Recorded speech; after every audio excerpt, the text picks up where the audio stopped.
Siti Amina, hadir Ibu. Hela, hadir. Oke ya, jadi adik-adikku semuanya sudah hadir ya. Oke, karena kelihatannya ada beberapa siswa yang kurang bersemangat pagi kali ini, jadi Ibu terlebih dahulu akan memberikan yel-yel kepada adik-adikku semua.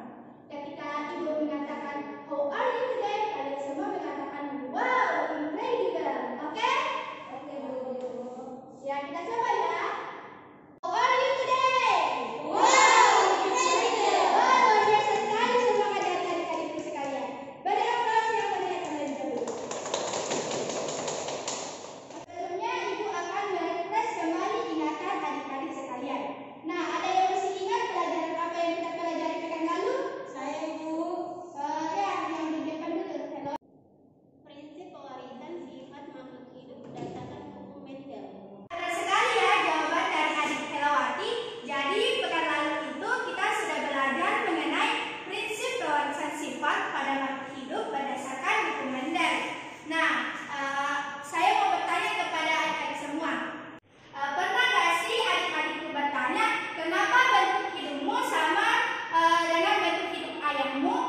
Atau pernah nggak sih adik-adik sekalian bertanya, mengapa ya bentuk postur tubuhku hanya mirip dengan ibuku dalam satu keluarga? Ada yang tahu? Iya, Ibu. Ya, sih ternyata semua ini ada kaitannya dengan materi yang telah kita pelajari pekan lalu, yaitu pewarisan sifat pada makhluk hidup berdasarkan hukum Mendel. Nah, jadi setiap gen yang ada di dalam tubuh kita memberi materi genetik yang diwariskan oleh induk kepada keturunannya. Nah, hal inilah yang menyebabkan kenapa kita memiliki ciri atau sifat yang mirip bahkan sama persis dengan orang tua kita. Nah, pewarisan sifat dari orang tua kepada anak-anaknya disebut dengan istilah hereditas. Nah, pada proses terjadinya pewarisan sifat terdapat bentuk-bentuk tertentu atau pola-pola dalam mewariskannya. Ayo, siapa yang tahu macam-macam pola pewarisan sifat itu? 3. Ayo, siapa yang tahu macam-macam pola pewarisan sifat itu? Angkat tangan. Saya, Bu. Baik, saya persilakan kepada adik Vera terlebih dahulu. Baik, Ibu. Nah, pewarisan sifat sendiri itu yang saya ketahui yaitu 2, Ibu. Yang pertama itu pautan dan pindah silang. Ya, benar sekali ya jawaban dari adik Vera. Ada yang ingin menambahkan jawaban dari adik Vera? Silakan angkat tangan. Saya, Bu. Ya, silakan adik Sri. Gagal berpisah dan terasa menjadi sekelamin, Bu. Ya, benar sekali jawaban dari adik Sri. Ada yang ingin menambahkan lagi jawaban dari teman-temannya? Angkat tangan. Saya, Bu. Ya, silakan ya. Ya, yang terakhir Bu, yang satu gen letal. Ya, benar sekali ya. Beri aplaus terlebih dahulu kepada teman-teman kita.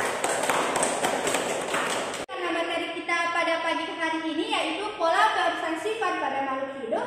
Jadi kakak harap setelah mempelajari pola pewarisan sifat pada makhluk hidup, adik-adikku semua mampu mengetahui apa itu pautan, pindah silang, gagal berpisah, penentuan jenis kelamin maupun gen letal. Oke.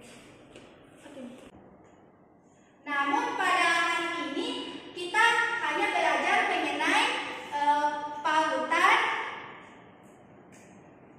pindah silang, dan gagal berpisah. Pekan selanjutnya kita akan membahas mengenai penentuan jenis kelamin maupun gen letal. Jadi yang pertama yang akan kita bahas yaitu mengenai pautan. Nah, pola pewarisan yang pertama yaitu pautan. Setiap kromosom mengandung gen yang tersimpan di tempat khusus yang disebut dengan lokus.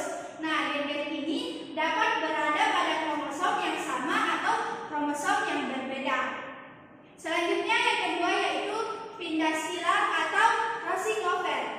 Jadi pindah silang adalah peristiwa pertukaran segmen kromatin yang bukan saudaranya dari sepasang kromosom homolog. Nah, peristiwa pindah silang terjadi saat pembelahan meiosis 1, yaitu pada akhir profase 1 atau awal metafase.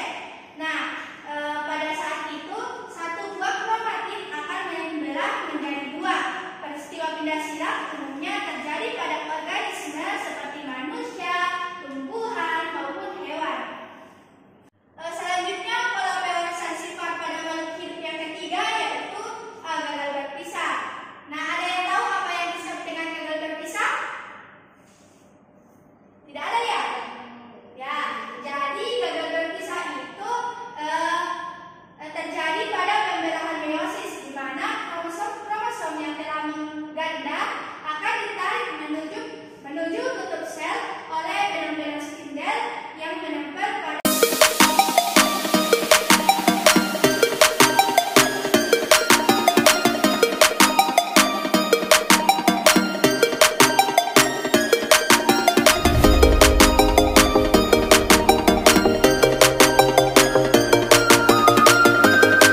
905, di mana mereka mengembangkan tanaman erkis galur murni yang mengandung gen.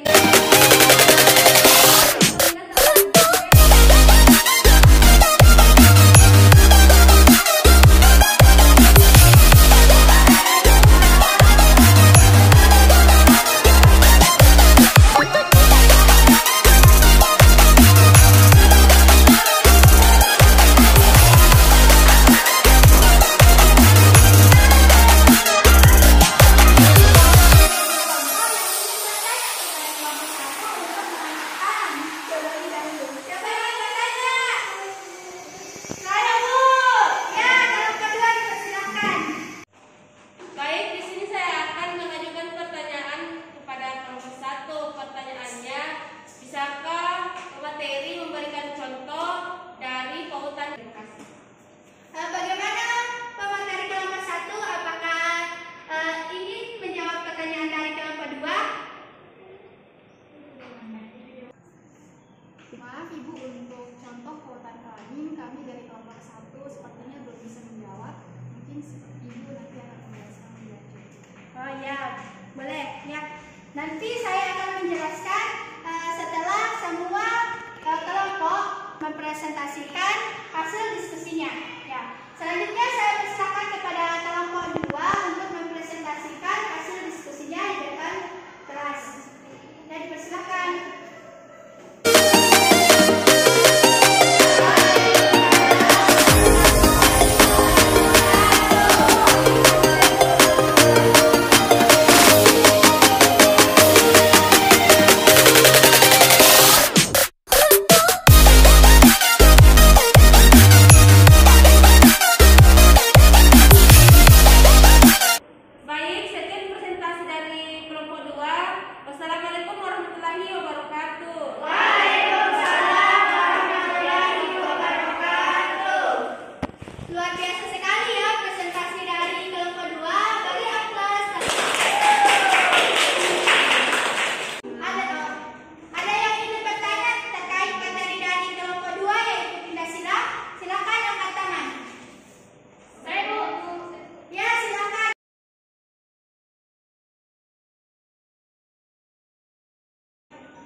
Terima kasih atas kesempatan yang diberikan. Saya ingin bertanya, apa-apa saja yang menyebabkan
Ya, benar sekali ya.